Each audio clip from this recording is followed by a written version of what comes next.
Es de agradecerse también a Francia y a usted, señora ministra, por haber convocado a este debate sobre un flagrante quebrantamiento a lo establecido en la Carta de las Naciones Unidas que ha violentado la paz y la seguridad internacionales. A 7 meses del inicio de la guerra en Ucrania, sus múltiples implicaciones sociales, económicas y políticas son evidentes. Como en todo conflicto armado, el mayor costo lo ha pagado la sociedad civil. Esta guerra ha generado desplazamientos masivos de personas, tanto al interior de Ucrania como hacia países vecinos, sobre todo de mujeres y niños. Los daños materiales registrados son también graves y onerosos.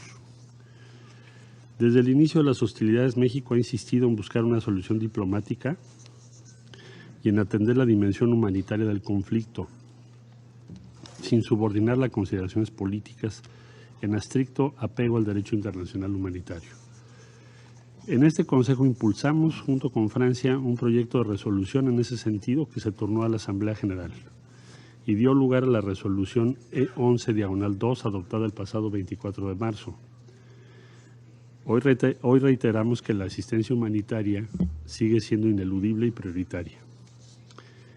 Hemos procurado también, en la medida de nuestras posibilidades, apoyar las gestiones de mediación del secretario general y formulamos junto con Noruega una declaración presidencial con tal propósito, la cual se adoptó el pasado 6 de mayo.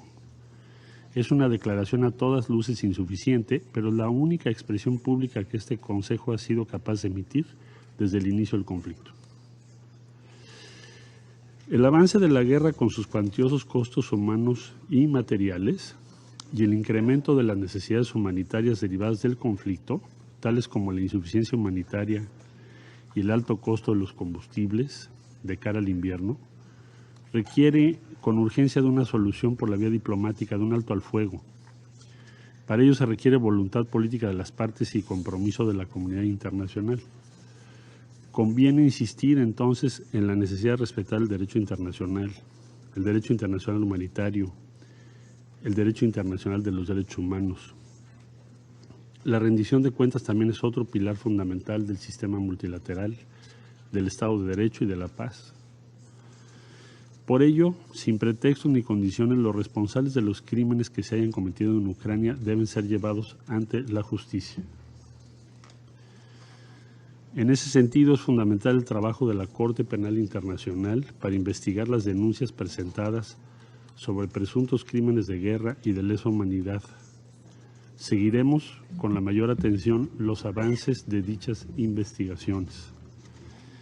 Es señaladamente preocupante la dimensión del riesgo nuclear derivada de los enfrentamientos alrededor de la planta nuclear de Zaporizhia.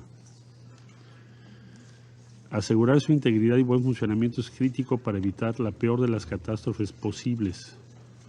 Respaldamos las recomendaciones formuladas por el Organismo Internacional de Energía Atómica tras su inspección técnica, las cuales deben ser acatadas de inmediato, y apoyamos los llamados para crear un perímetro de seguridad alrededor de la planta. Finalmente, reconocemos el valor que representa la firma de la Iniciativa de Granos del Mar Negro. Los índices de la FAO muestran que los precios de los granos en los últimos 2 meses han empezado a disminuir. Es una muestra del valor que tiene la diplomacia. Aún en medio de la guerra, el diálogo y los acuerdos son posibles. Es fundamental también poder garantizar el acceso de los fertilizantes a los mercados globales, y nos alienta a saber que se han dado ya pasos concretos en esa dirección.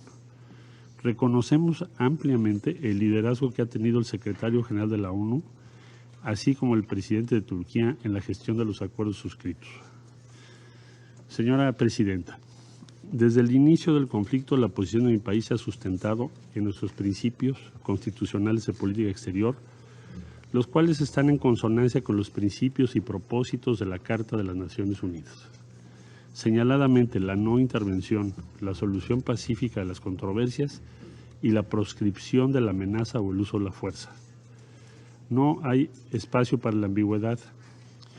La coexistencia pacífica de los estados depende precisamente del respeto de todos ellos, no puede haber excepciones. En estos meses hemos sido claros al reiterar la importancia del artículo 2 de la Carta de la ONU relativo a la proscripción del uso de la fuerza contra la integridad territorial e independencia política de cualquier Estado. Por experiencia propia, México conoce y entiende bien la importancia de contar con la garantía básica de poder vivir sin la amenaza de ser invadido por otro país.